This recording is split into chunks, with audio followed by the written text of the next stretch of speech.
Hey, it's Tara.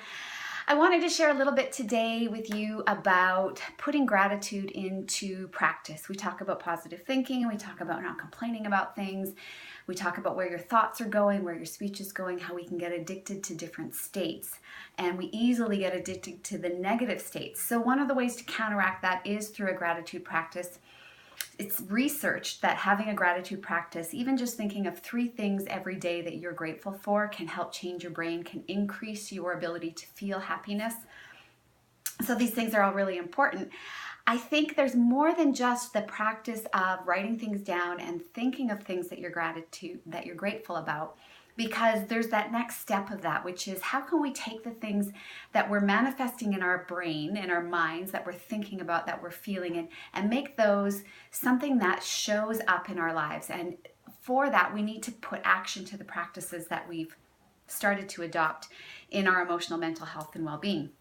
So for this area, I can use an example where I put the things that I'm grateful for into practice in the sense that there was a crisis. I had a family member rush to the hospital, and as I was on my way to go meet them, instead of being worried, instead of sitting in that turmoil, I really did start to think, as crisis often makes us do, is think about what we're grateful for. And I did think about the things that I was grateful for, but then I took it one step further because I wanted it to be actionable in my life. I want things to show up in my life, and they won't do that if I don't make effort.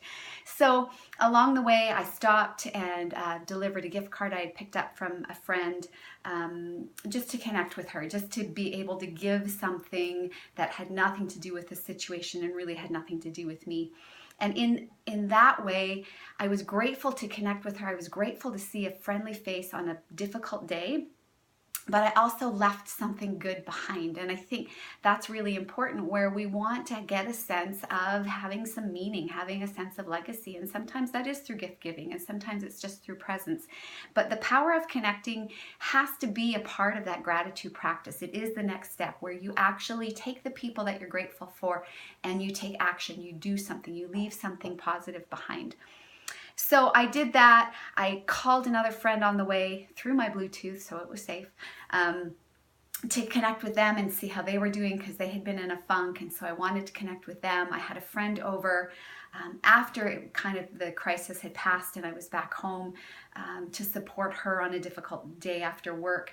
And these were things I normally wouldn't have done. These are things where I would have pushed everything else aside and everybody else aside to focus on the crisis at hand, and my thoughts all day long would have been consumed with that. They were consumed with that enough, and I showed up where I needed to for my family members and kind of as a surprise for my friends. But it wasn't just about that. It also was about making action to the things that I had been thinking about and the people that I was grateful for in my life, which we all know that we often take for granted. And so this would be the next step that I would encourage you to try in your own life, which is to take the things that you're grateful for, and as you think on those things, speak about those things, and then take action. Do something with those things. There's a reason that there's pay it forward, and there's random acts of kindness, and there's all of these offerings, because after gratitude, there should be generosity that leaves something behind. It shows up in your life, it shows up in other people's lives, and it makes a difference for why we're here. So it takes gratitude from being just a solo practice, puts it to action, and makes it something that's about connection, which we know is really good for our brains, healthy connections and positive support.